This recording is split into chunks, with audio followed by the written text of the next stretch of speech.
Hello guys, welcome back to my YouTube channel. तो आशा है कि आप सब लोग ठीक होंगे और अच्छे होंगे और वीडियो को कंटिन्यू देख रहे होंगे। तो आज का टॉपिक मैं बॉइलिंग हाउस से लेकर आया हूँ। बॉइलिंग हाउस में आपने इवेपोरेटर बॉडी देखी होंगी। तो जो टॉपिक रहेगा वो टॉपिक है आपका principles of multiple effect evaporation. ठीक है। तो मल्टीपल इफेक्ट इवेपोरेटर की जो वीडियो है मैं किसी दिन बना दूँगा, बहुत लंबी वीडियो बनेगी। पूरी बॉडीज़ का कंस्ट्रक्शन और पार्ट सारा सब कुछ बता दूँगा। ठीक है। तो आज हिस्ट्री स्टार्ट करते हैं। सबसे पहले हिस्ट्री क्या है कि 19वीं सेंचुरी में क्या था, शुगर इंडस्ट्री कौन सी फॉलो करती थी, ओपन बॉइलिंग सिस्टम फॉलो करती थी। ठीक है। तो इसमें क्या रहता था, steam consumption was very high and steam produce from bagasse had not sufficient and large quantities of extra would required. अब देखिए क्या है, स्टीम में प्रोड्यूस करना है। स्टीम प्रोड्यूस करने के लिए क्या है, अगर मान लो ओपन बॉइलिंग है तो मान लो कि एक बड़ा सा कढ़ाव टाइप में या कोई बॉडी रख दी, उसमें जूस है, हम खौला रहे हैं। दो तरीके से खौला सकते हैं। या तो क्या करेंगे, नीचे हम आग लगा दें। ठीक, उसके लिए हमें बहुत ज़्यादा लकड़ी चाहिए होगी। ठीक। और दूसरा क्या करेंगे, अगर मान लो स्टीम भी लगा रहे हैं तो स्टीम बनाने के लिए भी हमें क्या है, लकड़ी चाहिए होगी, क्योंकि पानी खौलाएँगे फिर स्टीम बनाएँगे। ठीक है। तो फिर स्टीम हम लगाएंगे, स्टीम लगा के फिर थोड़ी बहुत स्टीम इधर उधर कहीं लॉसेस में भी चली जाएगी।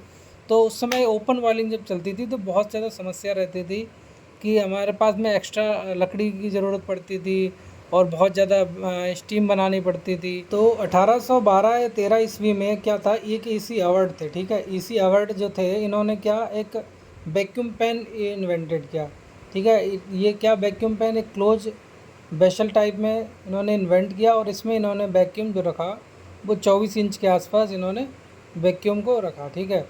इसके बाद में क्या हुआ कि रिलैक्स प्रिंसिपल, जो रिलैक्स थे, नोवर्ट रिलैक्स, इन्होंने अपने प्रिंसिपल बनाए। तो एक रिलैक्स प्रिंसिपल होते हैं। ठीक है। रिलैक्स प्रिंसिपल आपने सुना होगा। ठीक है। तो उसके बारे में बता रहा हूँ कि रिलैक्स प्रिंसिपल डेवलप करने वाले जो थे वो आपके नॉर्बर्ट रिलैक्स थे और इन्होंने ही मल्टी इफेक्ट इवेपोरेटर को डेवलप किया था। ठीक है। और इन्होंने प्रिंसिपल दिए थे लुसियाना में। ये लुसियाना आपका यूएस में है। और इनको जो इन्होंने जो पेटेंट किया था, पेटेंट मतलब कि लाइसेंस जो मिला था या रजिस्टर्ड जो हुए थे 1840 ईस्वी में। ठीक है। अब इसके आपको मैं प्रिंसिपल दिखाता हूँ, कितने प्रिंसिपल इन्होंने दिए थे और क्या क्या प्रिंसिपल इन्होंने दिए थे मल्टीपल इफेक्ट इवेपोरेटर को लेकर। ठीक है। तो पहला प्रिंसिपल देखिए क्या कह रहा है, in a multiple effect evaporator. Multiple effect का मतलब होता है कि बहुत सारी जो बॉडियाँ हैं आपस में सीरीज में कनेक्टेड हैं। मतलब 4 बॉडियाँ कनेक्टेड हैं, आपका क्वाड क्वाड बॉडी हो गई, और 5 बॉडियाँ आपस में कनेक्टेड हैं लाइन से, तो आपकी आपकी हो गई क्वांटेपल इफेक्ट। क्वांटेपल इफेक्ट ऐसा नहीं कि सीरीज में कनेक्ट करें, अगर जहाँ पे स्पेस है तो ठीक है सीरीज में कनेक्ट कर दीजिए, वरना पाइपलाइन के थ्रू आप पाँचवीं बॉडी चौथी बॉडी को आप इधर उधर भी लगा सकते हैं। ये ऐसा कोई ज़रूरी नहीं कि सीरीज़ में ही हो, वो तो डिपेंड करता है कि आपके पास में जो स्पेस है वो रिक्वायरमेंट कितना है। ठीक है। क्योंकि ऐसा ना हो कि आपने देख लिया हो कह रहे यार एक बॉडी तो बाहर अलग लगी हुई है, तो लगा सकते हैं अकॉर्डिंग टू रिक्वायरमेंट या साइज़ के अकॉर्डिंग। ठीक है। तो पहला प्रिंसिपल कह रहा है multiple effect of evaporator of an effect. An effect का मतलब कि first, second, third, fourth, fifth, 5 बॉडियाँ तो 5 इफेक्ट हो गए। मतलब अलग अलग हर बॉडी में अलग अलग आपका टेम्परेचर होगा और हर बॉडी का अलग अलग प्रेशर होगा। ठीक है। तो 1 kg of steam will evaporate n kg of water. 10 in a double effect evaporator 1 kg steam will evaporate 2 kg of water, comma in third effect, triple effect जिसे बोलते हैं, 1 kg steam will evaporate 3 kg of water and so on. ठीक है। तो कहने का मतलब अगर आप 1 kg स्टीम यूज करते हैं और सेकंड इफेक्ट है, ठीक है, तो आपका मतलब 2 kg जो है वाटर इवेपोरेट हो जाएगा। अगर आपके पास में ट्रिपल इफेक्ट मतलब 3 बॉडियाँ हैं तो 1 kg में आपका 3 kg वाटर इवेपोरेट हो जाएगा। अगर आपके पास में 4 बॉडियाँ मतलब आपका क्वाड है, ठीक है, तो आपका 1 kg स्टीम में आपका क्या रहेगा, आपका 4 लीटर या 4 kg आपका पानी इवेपोरेट हो जाएगा। ठीक है। यही होता है आपका मल्टीपल इफेक्ट इवेपोरेटर। तो पहला जो प्रिंसिपल रिलैक्स था, रिलैक्स का प्रिंसिपल था, वो आपको समझ में आया अच्छे तरीके से। ठीक है। और अभी मैं आपको दूसरा जो है प्रिंसिपल बताने जा रहा हूँ। तो दूसरा जो प्रिंसिपल है वो डिपेंड करता है, वो बताता है कि आपकी स्टीम को हम कैसे सेव कर सकते हैं। वो किससे रिलेट कर रहा है, वो कर रहा है रिलेट आपका वेपर ब्लीडिंग से। ठीक है। तो सेकंड क्या कर रहा है, if vapour is withdraw from the ith effect, ith का मतलब first effect, second effect, third effect, fourth effect of a multiple effect evaporator of an effect. An effect का मतलब कि उसमें कौन सा क्या प्रेशर है, क्या टेम्परेचर है, ठीक है।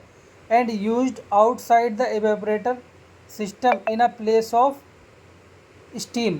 अब क्या है कि वहाँ से हमने क्या किया, वेपर को विड्रॉ किया किसी भी बॉडी से, चाहे फर्स्ट हो, सेकंड हो, थर्ड हो, फोर्थ हो, उस बॉडी के वेपर को हम क्या करेंगे, इवेपोरेटर सिस्टम से अलग, मतलब पैन पे ले रहे हैं, ठीक है।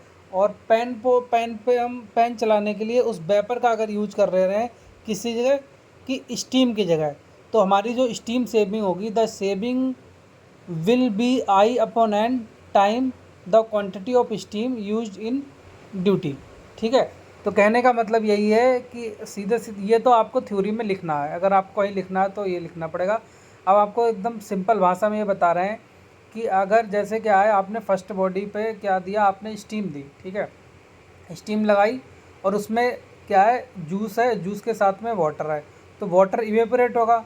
जब इवेपोरेट होगा तो जब वहाँ से क्या करेंगे, वेपर बनेगी, ठीक।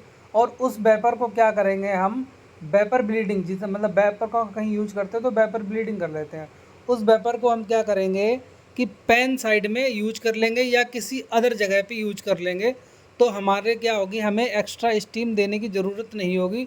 उसी ही वेपर से हम अगला जो है पैन चला सकते हैं या फिर उस वेपर से हम किसी अदर चीज़ को गर्म कर सकते हैं, ठीक है। तो ये हमारी क्या रहती है, स्टीम की सेविंग रहती है, ठीक है। तो स्टीम सेविंग कितनी हो जाती है वो आपको मैं दिखा रहा हूँ, देखिए। तो कह रहा है 1 kg of vapour withdraw from the second effect of a 4 effect evaporator. कहने का मतलब कि हमने 1 kg वेपर को हमने निकाला, किससे निकाला, सेकेंड इफेक्ट और फोर्थ इवेपोरेटर बॉडी है, ठीक है। तो जो स्टीम सेविंग रहेगी वो 2/4 गुणा 1 बराबर 0.5 kg। अगर सिमिलरली हम 1 kg वेपर को 1 kg vapour withdraw from the third effect of the same evaporator would save, तो कितनी सेविंग हो, 3/4 गुणा 1 बराबर 0.75 kg ऑफ स्टीम। तो देखिए जो नीचे 4 आ रहा है, तो ये 4 हो गया आपका कि क्वाड इफेक्ट है कि क्वांटिपल इफेक्ट है। अगर आपका क्वांटिपल इफेक्ट होगा तो नीचे 5 आ जाएगा, थर्ड इफेक्ट है तो आपका नीचे 3 आ जाएगा, और जिस बॉडी से हम स्टीम को निकाल रहे हैं, मतलब वेपर को निकाल रहे हैं, वो बॉडी का नंबर ऊपर आ जाएगा, ठीक है। तो अगर सेकंड बॉडी से निकाल रहे हैं सेकंड इफेक्ट, तो 2 ऊपर आ गया, और हमारे पास में टोटल बॉडियाँ कितनी है, क्वाड है, तो नीचे 4 आ गया, ठीक है। समझ में आ गया यहाँ तक।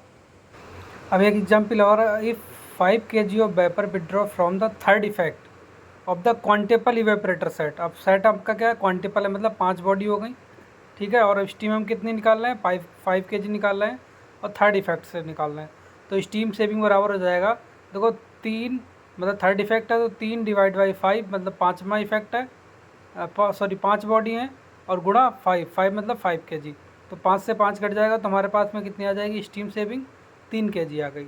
तो यहाँ तक समझ में आ गया आपको, ठीक है। ये दूसरा एग्जाम्पल था इसका। अब देखिए तीसरा जो प्रिंसिपल है वो किसने दिया था, चैन एंड चाउ ने दिया था, और 1993 में दिया था।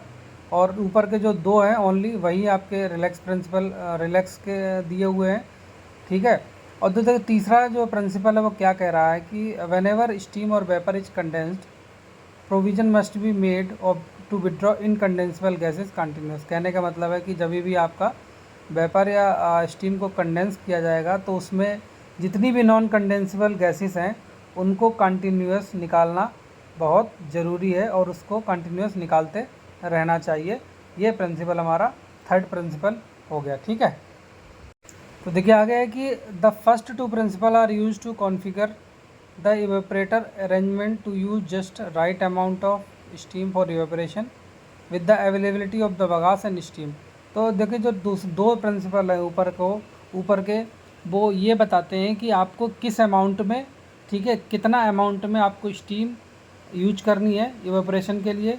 क्यों, क्योंकि हमारे पास में कितनी बगास अवेलेबिलिटी है और हमें कितनी बगास सेविंग करनी, क्योंकि बगास सेविंग भी बहुत ज़रूरी होती है। तो कहने का मतलब है किसी भी कंपनी को या शुगर इंडस्ट्री को रन कराना तो कम से कम हमें मतलब कम से कम हमें स्टीम यूज करनी है, जिससे हमारी थोड़ी सी बगास भी सेविंग हो सके। बगास सेविंग होगी तो हमारी जितनी ज़्यादा बगास सेविंग होगी उससे ज़्यादा उतनी हमारी इलेक्ट्रिसिटी भी जनरेट होगी और इलेक्ट्रिसिटी का यूज हम अपने मिल पे या अदर जगह पूरी इंडस्ट्री में कहीं भी यूज करते रहते हैं।